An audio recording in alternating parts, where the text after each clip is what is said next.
A felicidade parece algo inalcançável para muitos de nós. Como a névoa, você pode vê-la de longe, densa, parecendo ter forma. Mas ao se aproximar, suas partículas se afastam e, de repente, ela fica fora de alcance, embora ainda esteja à sua volta. Damos muita ênfase à busca da felicidade. Mas se você pensar bem, buscar é perseguir alguma coisa sem a garantia de alcançá-la. Até cerca de 6 anos atrás, eu estava buscando a felicidade de maneira fervorosa e nada eficaz. Meu marido Jim e eu morávamos em San José, na Califórnia, com o nosso filho de 2 anos e um segundo bebê a caminho. Na teoria, nossa vida parecia maravilhosa. Ainda assim, eu não conseguia encontrar alegria. Sempre me sentia muito culpada pela minha tristeza. Meus problemas eram de primeiro mundo, o que me constrangia. Então, em setembro de 2009, meu mundo foi abalado. Jim ficou gravemente doente. Ele contraiu gripe suína, H1N1 e febre do Nilo Ocidental. Em seguida, recebeu o diagnóstico de síndrome de Guillain-Barré, por conta de seu sistema imunológico comprometido. Jim nunca se preocupou com a morte. Eu me preocupava. Quando disseram que a doença de Jim estava controlada, que ele havia vencido essa batalha, ficamos aliviados. Quando disseram que talvez Jim não pudesse andar por um tempo, 1 ano ou mais, ficamos alarmados. Sabíamos que esse prognóstico significava o fim de sua carreira como jogador profissional de lacrosse. O que não sabíamos era como pagaríamos as despesas médicas ou quanta energia Jim teria para cuidar dos filhos. Faltando 10 semanas para o bebê nascer, eu tinha muito pouco tempo para pensar e refletir. Por outro lado, a única coisa que Jim tinha era tempo. Ele estava acostumado a se mover em alta velocidade, tanto na vida quanto no campo. Então, no hospital, minutos lhe pareciam horas. Mantinha-se ocupado com fisioterapia e terapia ocupacional, mas também precisava de apoio psicológico. Em suas redes sociais, Jim pediu que as pessoas lhe dessem sugestões de leitura que o ajudassem a se curar mentalmente. Foi uma enxurrada de dicas.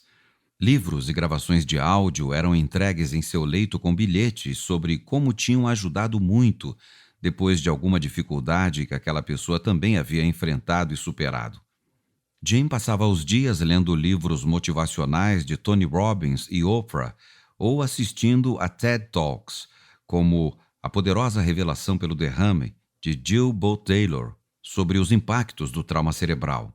Ele analisava livros espirituais de Deepak Chopra e do Dalai Lama, ou examinava artigos científicos sobre felicidade e gratidão escritos por pesquisadores como Martin Seligman, Shawn Achor, Sonia Lyubomirsky e muitos outros. Havia um tema que se repetia em toda essa literatura: gratidão. Ela ia e vinha, entrelaçando-se à ciência, às histórias reais e aos motivadores do sucesso. A reação de Jim foi começar seu próprio diário de gratidão. Ele se tornou muito grato pelas pessoas que trocavam os lençóis, pela família que lhe levava refeições quentes no jantar. Grato pela enfermeira que o incentivava e pela atenção extra que sua equipe de reabilitação lhe dedicava em seu tempo livre. A equipe certa vez disse a Jim que só lhe dedicava tempo extra porque sabia quanto ele era grato por seus esforços. Ele pediu que eu participasse desse processo e, como estava desesperada para ajudá-lo a se curar e via como aquilo era difícil para ele, eu me esforçava para assumir uma atitude positiva quando entrava em seu mundo naquele quarto de hospital. Nem sempre eu estava no meu melhor momento. Às vezes me ressentia por não poder desabar, mas depois de um tempo comecei a ver como ele melhorava rápido. E, embora nossos caminhos não fossem congruentes, conseguimos fazer aquilo funcionar. Eu estava mudando a direção. Era algo questionável e assustador, mas quando Jim saiu do hospital andando de muletas, ele teimosamente recusou a cadeira de rodas.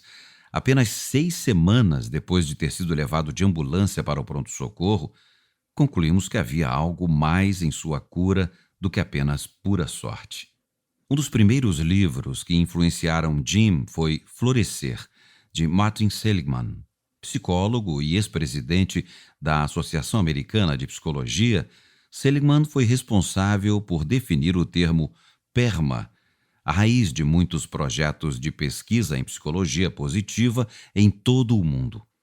PERMA é um acrônimo com as iniciais em inglês dos 5 elementos essenciais à satisfação duradoura.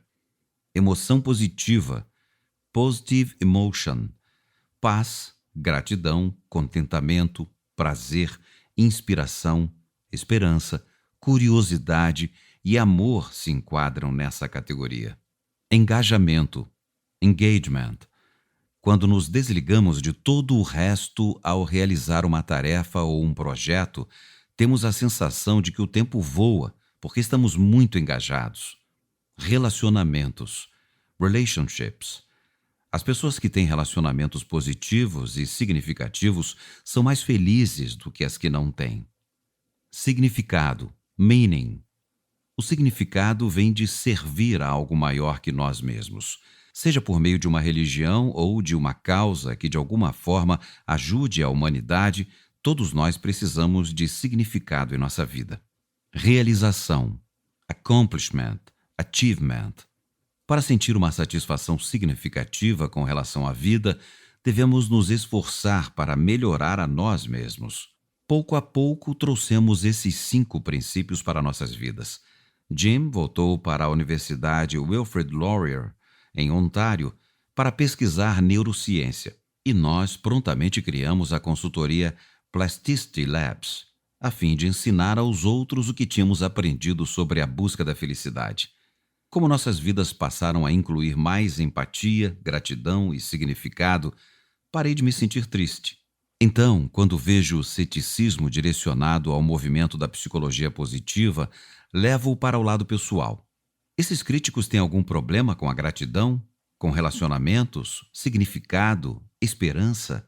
Talvez parte do problema seja o fato de a felicidade ser banalizada na cultura popular e na mídia, o que torna fácil descartar essas atitudes, alegando que não são comprovadas. Como Vanessa Booth, pós-doutoranda em psicologia social, me escreveu em um e-mail.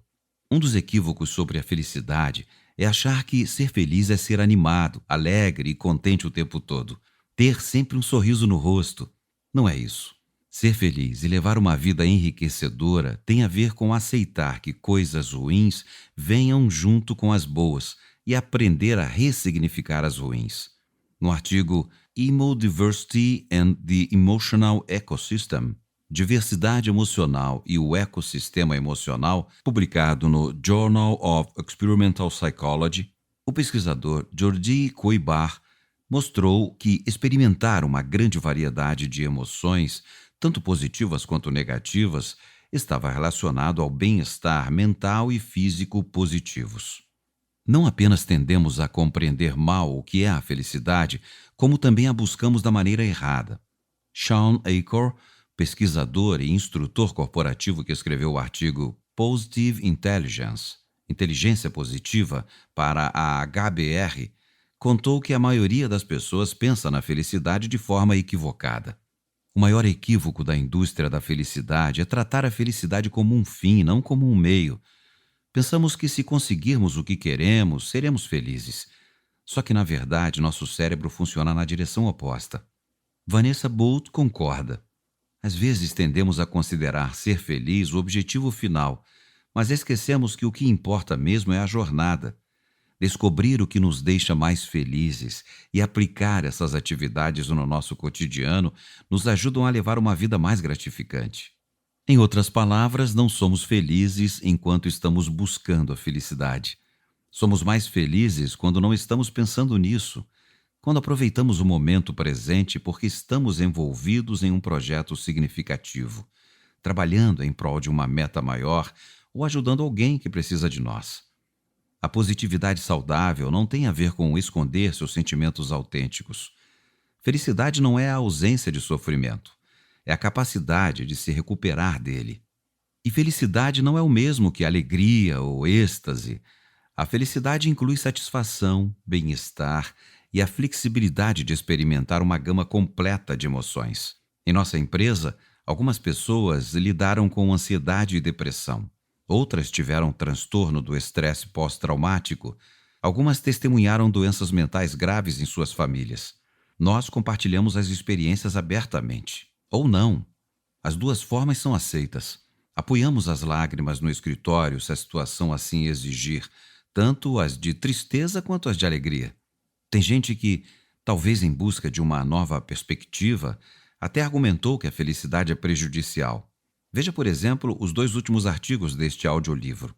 Mas praticar exercícios que ajudem a aumentar a capacidade mental e emocional não significa aprender a colar um sorriso no rosto ou afastar os problemas com a força do pensamento.